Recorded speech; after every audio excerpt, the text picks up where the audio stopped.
Nobody has gotten it right so far. I've left tips, hints, and goddamn step-by-step instructions. And yet all of them still fail to put the pieces together.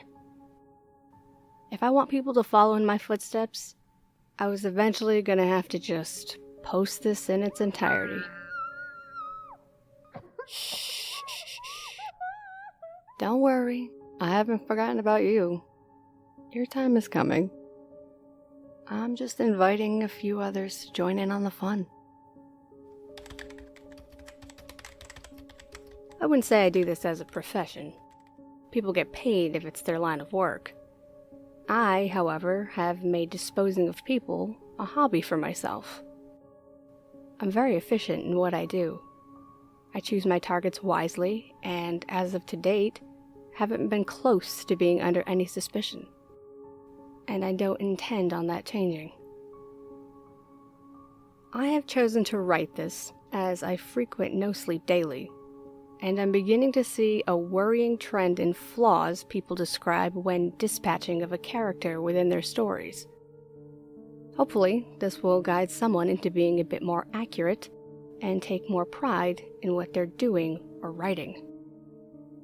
You don't need to know how long I've been doing this for, though you have probably come across one or two of my targets. Unless decided by me, the targets are usually still assumed missing with no evidence of foul play. I pride myself on this. I'll explain why it's beneficial to allow one or two bodies to be found later on.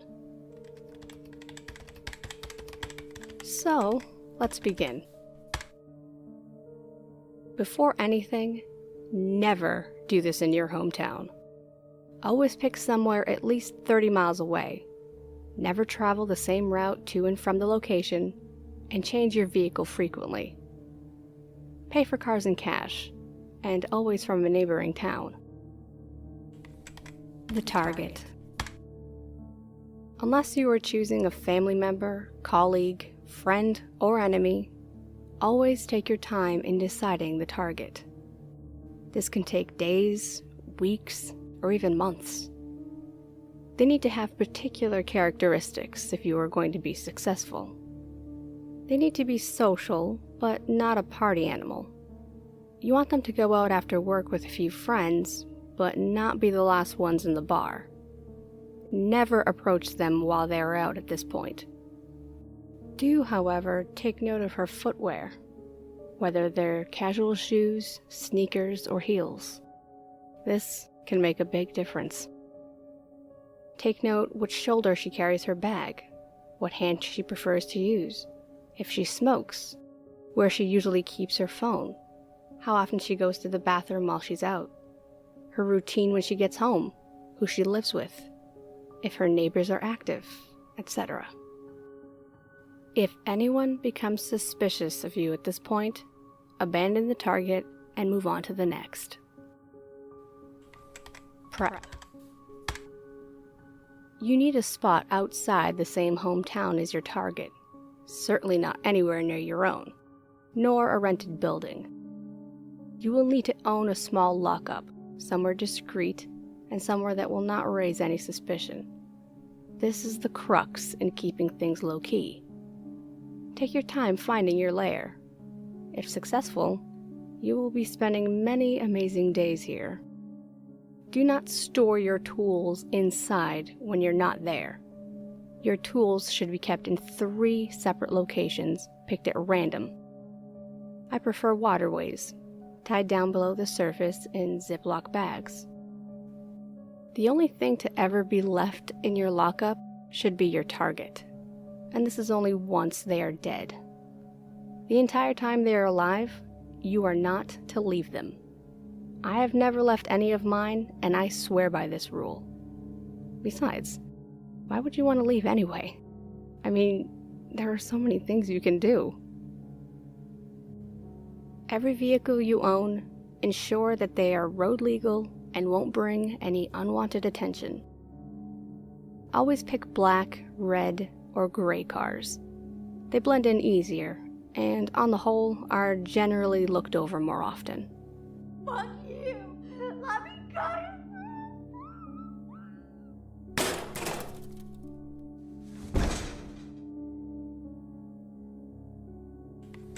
Self-prep. Live by these rules. 1. Keep your hair short. 2. Cut your nails. 3. Don't hunt when feeling unwell. 4. Always keep medical gloves. Wear them at all times, even during surveillance. Find a color closest to your skin tone so as to avoid unwanted attention when parked. 5. Exercise. A dead body is incredibly hard to move by yourself, unless you break it down into pieces, like I have begun to do. 6. As well as hiding your tools, you'll need extra clothes to hide with them. Always account for the amount of time it takes to bring them to a laundry service after use. That, or buy new clothes each and every time. Never name brand and always generic. Taking the target. Once you're confident you've secured a potential target, you need to map out when the most ideal time to take them will be, with minimal risk of being interrupted. This should be relatively easy, as you've been following them for a while now, and should know their routine. If you do not, continue surveillance until you do.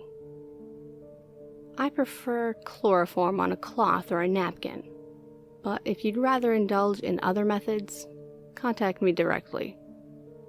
On the way, pick up your tools.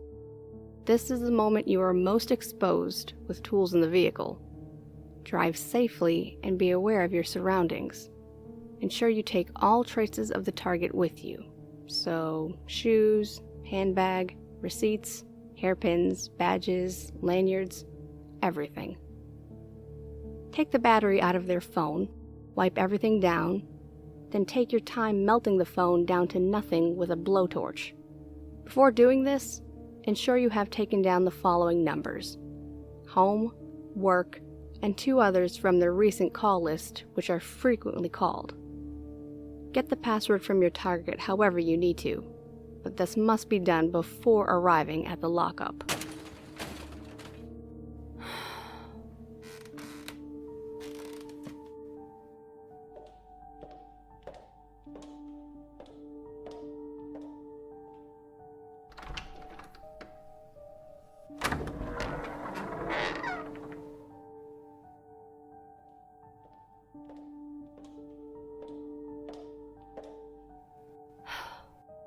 Where was I? Oh. Once you've successfully gotten to the lockup, ensured that no one has followed you by taking diversions en route, and scoped the space out before entering, you can then take the target inside. Once inside, I'm not going to tell you what to do.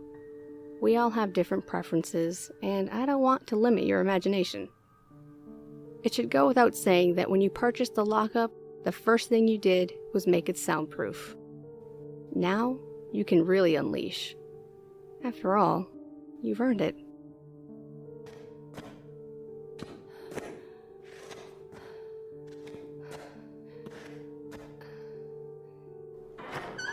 Oh, hello. Now, listen closely. There's a car at the other end of this forest. If you can get to it, you're free. If you can outrun me, you can live. If you stand and fight me, you will surely die.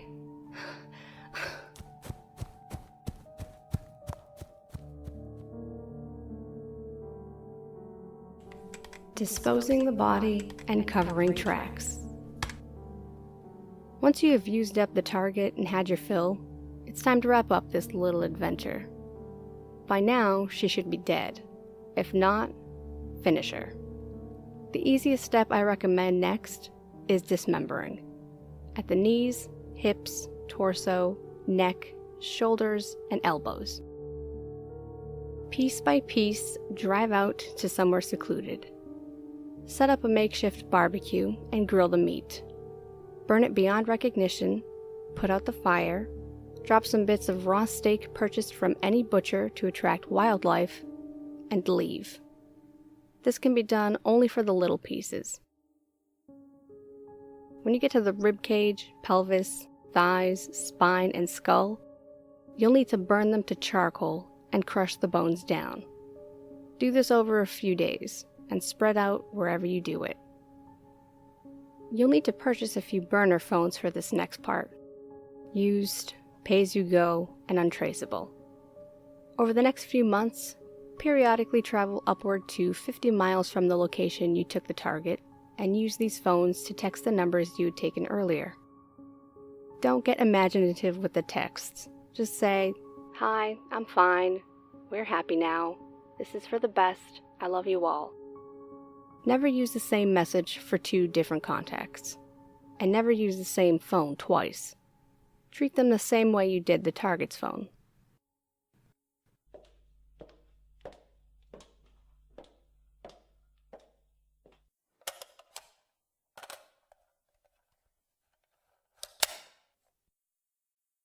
And 3, 2, 1, bang.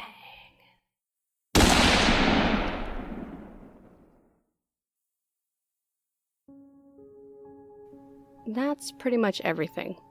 I'm actually writing this down while taking notes for my next target already. I'm on a streak, and I need another. Keep an eye out on the news. I'm going to let this next one be found. Here's a hint that it'll be me. She's going to have brown hair, petite frame, greenish eyes, and goes to college. Oh, I was going to tell you why I allow some victims to be found, wasn't I? Because this is my patch, and serial killers rarely hunt where someone else is already targeting. So leaving the occasional body with the same fake MO should keep others who are tempted at bay. Anyway, she's just about to leave for the train station, which is my cue to get moving. Sorry for any typing errors. After all these years, I still struggle to type in gloves.